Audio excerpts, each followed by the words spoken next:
කොහොමද ලංකාවේ බස් වල තියෙන ගැම්ම? ගැම්ම තව ටිකක් හොඳට බලා ගන්න තිබ්බා. ওই බස් එකෙන් විසික් වෙලා යන එකා ගිහිල්ලා මොකක හරි වැදිලා ජීවිතේට මොකක් හරි අනතුරක් වුණා නම්. අත පය මොනවා හරි වෙලා මොකක්ම හරි හානියක් වුණා නම් ගැම්ම කොච්චර ලොකුයිද කියන එක හොඳටම බලා ගන්න තිබ්බා. හැබැයි මොකක් හරි පෙරපිනකට පෙර වාසනාවකට හැම දෙයක් වුණේ නැහැ. අපි ප්‍රාර්ථනා කරන ඒ වගේ දේවල් සිද්ධ වෙන්නත් එපා කියලා. දැන් ලංකාවේ සමහර කොට්ටාසයක් හරි අමුතු බස් සංස්කෘතියක් හදාගෙන ඉන්නවානේ. ගමනාගමනය කියන අවශ්‍යතාවය සපුර ගන්න තියෙන බස් එක අද වෙනකොට මහපාරේ සංදර්ශන දාන බස් සංදර්ශන බවට පත් වෙලා තියෙනවා. හරි අමුතු විදිහේ පාට ගාලා අමුතු විදිහේ කෑලි බෑලි හයි කරලා බස් එක පුරාවටම සීගිරි බිතුසිතුවම් වගේ එක විදිහේ බලි රූප ඇඳලා බස් එක ඇතුළෙත් ඇහැ අරගෙන යන්න බැරි වෙන තරමට ලයිට්ස් ටික දාලා කන් දෙක පැලෙන්න සද්ද දාන්න පුළුවන් බෆල් ටික දැම්මහම අන්න ඒක තමයි නියම බස් එක කියලා අපේ රටේ සමහරක් මිනිස්සු හිතාගෙන ඉන්නවා. මන් ළඟ තියෙන වාහනේට අපි ආදරය කරන්න ඕනේ. ඒක ඇත්තටම හොඳයි.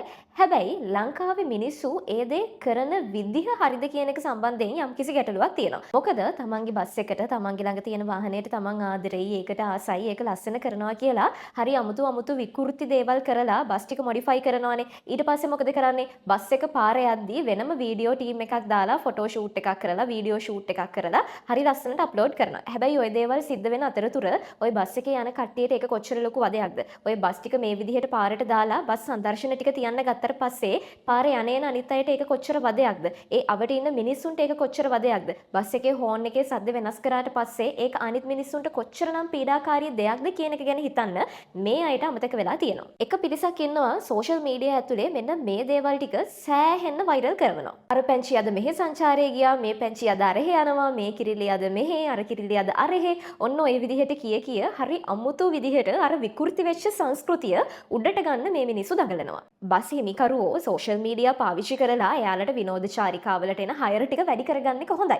අපිත් සතුටුයි මේ වගේ දේවල් සෝෂල් මීඩියා හරහා මිනිස්සු කරනවා නම්. හැබැයි අපේ ලංකාවේ මිනිස්සු ඒක කරන්නේ හරි විදිහට නෙමෙයිනේ. ලංකාවේ බස් සම්බන්ධයෙන් සෝෂල් මීඩියා වල දාන කට්ටිය ඒක පාවිච්චි කරන්න පටන් අරන් තියෙන්නේ අර බස් එකේ තියෙන ලස්සන පෙන්වන්න, කොච්චර වැඩ කෑලි ටිකක් දාන්න පුළුවන්ද කියන එක පෙන්වන්න මෙන්න මේ වගේ දේවල් වලට. ඔය වීඩියෝස් බලලා වැඩිපුරම ඕවට කමෙන්ට්ස් දාන කට්ටිය, ෂෙයා කරන කට්ටිය අන්න ඒ අයගේ ප්‍රොෆයිල් වලට ගිහින් පොඩ්ඩක් බලන්නකෝ. වැඩි හරියක් ඉන්නේ තාම ඉස්කෝලේ 10 11 පන්තියවත් පාස් වෙච්ච නැති ඒවෝ. එතකොට අර විකෘති සංස්කෘතිය ප්‍රචාරය වෙන එක කොහොම නතර කරන්නද?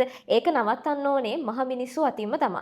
එක අතකට බස් හිමිකරුවෝ දැනගන්න ඕනේ හරි හමම් මොලයක් තියෙන එකෙක්ගේ අතට බස් එක දෙන්න. එහෙම නැතුව තාරුණ්‍යයේ විසේකාරයොන්ට අම්මගේ චූටි පුතාලට බස් ටික දුන්නාම හරි හමම් අධ්‍යාපනයක් නැති එකෙක් නම් උත් මේ විදිහේ විකෘති මනසක් තියෙන එකෙක් නම් මෙන්න මේ විදිහට මිනිස්සුන්ට පීඩාකාරී වෙන විදිහට මේ ඇති වෙලා තියෙන සංස්කෘතිය අපිට කවදාවත් නතර කරන්න බෑ. දැන් මම තව වීඩියෝ එකක් දැම්මා ග්‍රවුන්ඩ් එකක් අරගෙන මේ හෝලි ෆෙස්ටිවල් එකක් බස් වලේ.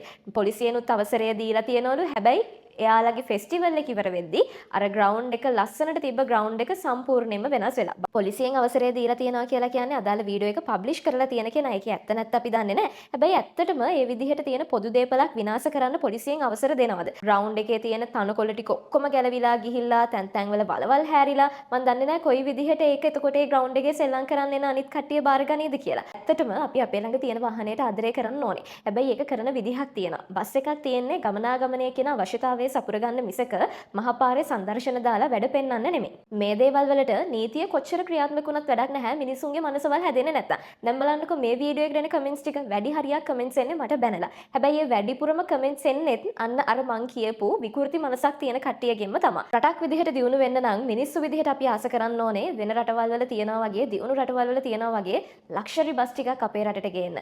ලක්ෂරි බස් ටිකක් අපේ රටේ පාරවල් වලට දාන්න.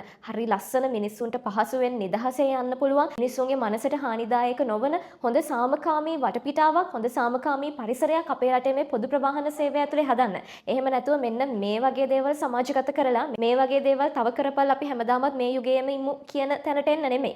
මේ දේ සම්බන්ධයෙන් ඔයාලට විවිධාකාරී වූ අදහස් ඇති. මේ දේ හොඳයි කියන අයත් ඇති, මේ දේ නරකයි කියන අයත් ඇති. ඒ හැම කෙනෙක්ගේම අදහස් අනිවාර්යයෙන්ම පහලින් කමෙන්ට් කරන්න.